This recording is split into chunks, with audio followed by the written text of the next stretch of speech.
ನಮಸ್ಕಾರ ಎಲ್ಲರಿಗೂ. ನಾವು ಈ ಹಿಂದಿನ ವಿಡಿಯೋದಲ್ಲಿ ಆರ್ಟಿಕಲ್ 76 ಸಬ್ ಕ್ಲಾಸ್ 1 ಮತ್ತು ಆರ್ಟಿಕಲ್ 76 ಸಬ್ ಕ್ಲಾಸ್ 2 ಬಗ್ಗೆ ಡಿಸ್ಕಷನ್ ಮಾಡಿದ್ವಿ. ಏನು ಆರ್ಟಿಕಲ್ 76 ಸಬ್ ಕ್ಲಾಸ್ 1 ಏನು ಹೇಳ್ತೈತಿ ಅಂತಂದ್ರೆ, ಅಟಾರ್ನಿ ಜನರಲ್ ಅವರನ್ನ ರಾಷ್ಟ್ರಪತಿಯವರು ನೇಮಕ ಮಾಡ್ತಾರೆ. ಮತ್ತೆ ಅವ್ರ ಕ್ವಾಲಿಫಿಕೇಶನ್ ಏನಿರಬೇಕು ಅಂತಂದ್ರೆ, ಸುಪ್ರೀಂ ಕೋರ್ಟ್ನ ಜಡ್ಜ್ ಆಗುವ ಅರ್ಹತೆಯನ್ನು ಹೊಂದಿರಬೇಕು ಅವರು. ಇದು ಆರ್ಟಿಕಲ್ 76 ಸಬ್ ಕ್ಲಾಸ್ 1 ಹೇಳ್ತೈತಿ. ಎರಡು ವಿಷಯಗಳನ್ನ ಸ್ಪಷ್ಟಪಡಿಸ್ತೈತಿ. ಒಂದು ಕ್ವಾಲಿಫಿಕೇಶನ್, ಇನ್ನೊಂದು ನೇಮಕಾತಿ.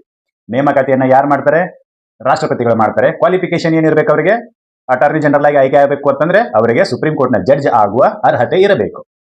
ಇದು ಕ್ಲಿಯರ್. ಆಮೇಲೆ ಆರ್ಟಿಕಲ್ 76 ಸಬ್ ಕ್ಲಾಸ್ 2 ಏನ್ ಹೇಳ್ತೈತಿ ಅಂತಂದ್ರೆ, ಅವರ ಕೆಲಸ ಕಾರ್ಯಗಳ ಏನೇನು ಕೆಲಸ ಮಾಡಬೇಕು ಅಂತೇಳಿ, ಅವರು ಏನೇನು ಕೆಲಸ ಮಾಡಬೇಕು ಅನ್ನೋದ್ರ ಬಗ್ಗೆ ಆರ್ಟಿಕಲ್ 76 ಸಬ್ ಕ್ಲಾಸ್ 2 ಹೇಳ್ತೈತಿ. ಇನ್ನು ಆರ್ಟಿಕಲ್ 73 ಸಬ್ ಕ್ಲಾಸ್ 3 ಏನ್ ಹೇಳ್ತೈತಿ ಅಂತಂದ್ರೆ, ಅವರ ಜುಡಿಷಿಯಲ್ ಕಾರ್ಯಗಳ ಬಗ್ಗೆ ಹೇಳ್ತೈತಿ.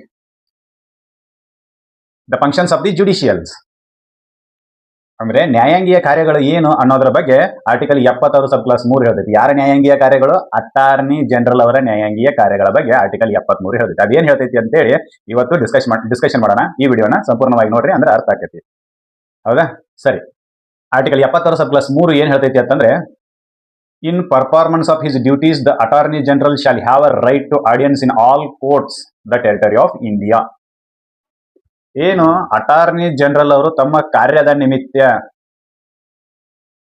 ನಿಮಿತ್ತ ಭಾರತದಲ್ಲಿರುವ ಯಾವುದೇ ನ್ಯಾಯಾಲಯದಲ್ಲಿ, ಭಾರತದ ಯಾವುದೇ ನ್ಯಾಯಾಲಯ, it means supreme court, high courts and subordinate courts, ಯಾವುದೇ ನ್ಯಾಯಾಲಯ ಅಂತಂದ್ರೆ ಇಲ್ಲಿ ಸರ್ವೋಚ್ಚ ನ್ಯಾಯಾಲಯ, ಉಚ್ಚ ನ್ಯಾಯಾಲಯ ಮತ್ತು ಅಧೀನ ನ್ಯಾಯಾಲಯಗಳೆಲ್ಲವೂ ಕೂಡ ಬರ್ತವೆ. ಹೌದಾ?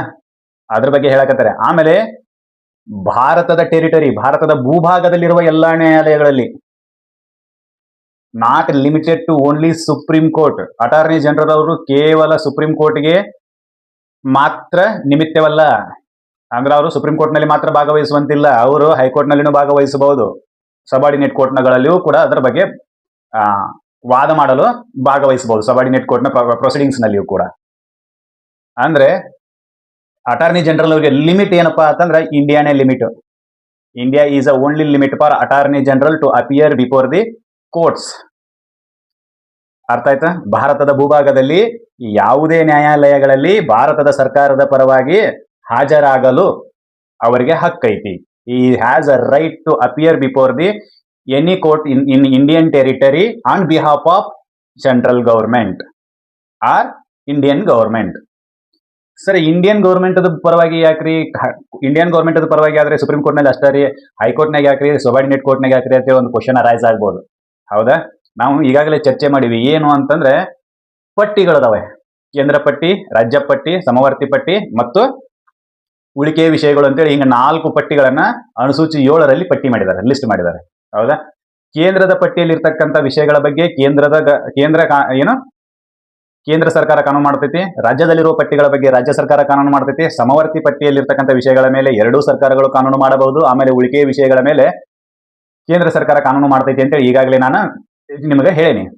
ಈಗ ಕೇಂದ್ರ ಸರ್ಕಾರ ಕೇಂದ್ರದ ಪಟ್ಟಿಯಲ್ಲಿರುವ ವಿಷಯಗಳ ಮೇಲೆ ಕಾನೂನು ಮಾಡಿದಾಗ ಅದು ಫೆಡರಲ್ ಸಿಸ್ಟಮ್ ಅನ್ನ ಉಲ್ಲಂಘನೆ ಮಾಡ್ತೈತಿ ಅಂತ ಹೇಳಿ ತಿಳ್ಕೊಂಡು ಕರ್ನಾಟಕದವ್ರು ಏನಾದ್ರೂ ಕರ್ನಾಟಕ ಹೈಕೋರ್ಟ್ ನಲ್ಲಿ ಕೇಸ್ ಮಾಡಿದ್ರು ಅಂತಂದ್ರೆ, ಕರ್ನಾಟಕ ಹೈಕೋರ್ಟ್ ನಲ್ಲಿ ಕೇಸ್ ಮಾಡಿದ್ರು ಅಂತಂದ್ರೆ, ಆವಾಗ ಭಾರತ ಸರ್ಕಾರಕ್ಕೆ ನೋಟಿಸ್ ಕೊಡ್ತೈತಿ. ಯಾವುದು? ಕರ್ನಾಟಕ ಹೈಕೋರ್ಟ್. ಆವಾಗ ಭಾರತದ ಸರ್ಕಾರದ ಪರವಾಗಿ ಹಾಜರಾಗಬೇಕು ಯಾರು? Attorney general. Hence he is permitted to appear in all courts within territory of India.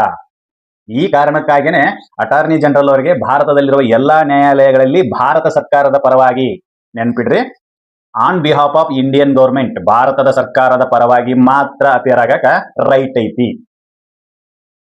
ಅರ್ಥ ಆಯ್ತು? ಒಂದು ಕಾಮನ್ ವಿಷಯ ಏನಪ್ಪಾ ಅಂತಂದ್ರೆ, ಯಾರಿಗೆ LLB ಮುಗಿಸಿ ವಕಾಲತ್ತದ ಲೈಸೆನ್ಸ್ ಅನ್ನ ತಗೊಂಡಿರ್ತಾರಲ್ಲ, ವಕೀಲ್ಕಿ ಮಾಡೋ ಲೈಸೆನ್ಸ್ ಅನ್ನ ತಗೊಂಡಿರ್ತಾರಲ್ಲ, he may be appear in any court of the Indian territory on behalf of any person. ಯಾವುದೇ ವ್ಯಕ್ತಿಯ ಪರವಾಗಿ ಭಾರತದ ಭೂಭಾಗದಲ್ಲಿರುವ ಯಾವುದೇ ನ್ಯಾಯಾಲಯಗಳಲ್ಲಿ ಹಾಜರಾಗುವ ಅನುಮತಿಯನ್ನ ಆ ಲೈಸೆನ್ಸ್ ಕೊಡ್ತೈತಿ ಅವರಿಗೆ. ಯಾರಿಗೆ? ಯಾರು ವಕೀಲ್ಕಿ ಮುಗಿಸಿ ಲೈಸೆನ್ಸ್ ಅನ್ನ ಪಡೆದಿರ್ತಾರ ಅವರಿಗೆ. ಆದ್ರೆ ಇಲ್ಲಿ ಯಾರಿಗೆ? ಅಟಾರ್ನಿ ಜನರಲ್ ಅವರಿಗೆ on behalf of Indian government ಬಗ್ಗೆ ಮಾತ್ರ. ಆದ್ರೆ ಅವರು ಪರ್ಸನಲ್ ಆಗಿ ಯಾವುದಾದ್ರೂ ವ್ಯಕ್ತಿಯ ಪರವಾಗಿ ಅವರು ಕೇಸನ್ನ ವಾದ ಮಾಡಬಹುದು. ಆದ್ರೆ ಅದು ಭಾರತ ಸರ್ಕಾರದ ವಿರುದ್ಧ ಆಗಿರಬಾರದು ಅಂತೇಳಿ ಹಿಂದಿನ ವಿಡಿಯೋದಾಗ ಹೇಳಿವಿ ನಾವು. ಯಾವುದೇ ವ್ಯಕ್ತಿಯ ಪರವಾಗಿ ಯಾವುದೇ ನ್ಯಾಯಾಲಯದಲ್ಲಿ ಅವರು ಭಾಗವಹಿಸಬಹುದು, ಆದರೆ ಅದು ಭಾರತ ಸರ್ಕಾರದ ವಿರುದ್ಧವಾಗಿರಬಾರದು, ನೆನಪಲ್ಲಿರ್ಲಿ. ಆದ್ರೆ ಅವ್ರು ಯಾವುದೇ ನ್ಯಾಯಾಲಯದಲ್ಲಿ ಭಾರತ ಸರ್ಕಾರದ ಪರವಾಗಿ ವಾದ ಮಾಡಬಹುದು. It is an right of the attorney general to appear in any court on behalf of Indian government.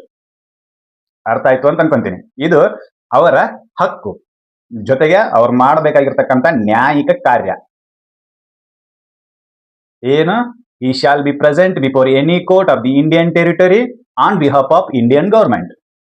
Bharat ಸರ್ಕಾರದ ಪರವಾಗಿ ಭಾರತದ ಯಾವುದೇ ನ್ಯಾಯಾಲಯಗಳಲ್ಲಿ ಅಟಾರ್ನಿ ಜನರಲ್ ಅವರು ಭಾಗವಹಿಸುತ್ತಾರೆ. ಕಲಾಪಗಳಲ್ಲಿ, ಕೋರ್ಟ್ನ ಕಲಾಪಗಳಲ್ಲಿ ಭಾಗವಹಿಸುವ ಅಧಿಕಾರ ಅವರಿಗೆ ಇದ್ದೇ ಇದೆ. ಇದು ಆರ್ಟಿಕಲ್ 76 ಸಬ್ ಕ್ಲಾಸ್ 3. ಹಿಂಗಾಗಿ ಅವ್ರನ್ನ ಎಲ್ಲಿಯೂ ಭಾರ ಮಾಡಕ್ ಬರೋದಿಲ್ಲ. ನೀವು ಬರಬೇಡ್ರಿ ನಮ್ಮ ಕೋರ್ಟಿಗೆ ಅಂತ ಹೇಳಕ್ ಬರೋದಿಲ್ಲ.